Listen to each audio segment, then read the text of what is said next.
अधिवेशनाच्या पूर्वसंध्येला राज्य मंत्रिमंडळाची बैठक सह्याद्री अतिथीगृहावर संध्याकाळी 5:30 वाजता ही बैठक होणार आहे।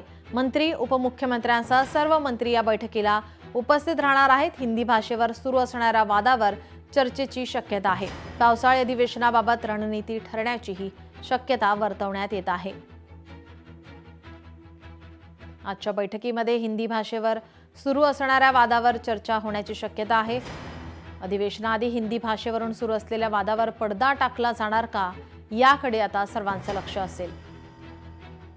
बरेच जणांनी आपली आपली भूमिका तिथं मांडण्याचं काम केलेलं आहे। मी पण सांगितलेलं आहे किंवा माझंही मत त्याच्यामध्ये असं आहे की पहिलीपासून इंग्रजी आणि मराठी, जे इंग्रजी शाळेत शिकतात त्यांनी इंग्रजी मराठी त्याचं शिक्षण घ्यावं, 5वी पासून हिंदी सुरू करावं। कारण माझं तुम्हालाही सगळ्यांना माहिती आहे की जो मराठीमध्ये लिहायला वाचायला शिकतो त्याला लिहिता आणि वाचता हिंदी पण लगेच येतं।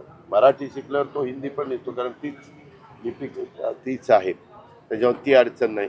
आणि 5वी पासून तो आपल्याला व्यवस्थितपणे त्यांनी कव्हर केलं तर तो 5वी पासून शिकला तरी चालू शकतो। अर्थात आता त्याच्याबद्दलची चर्चा होईल।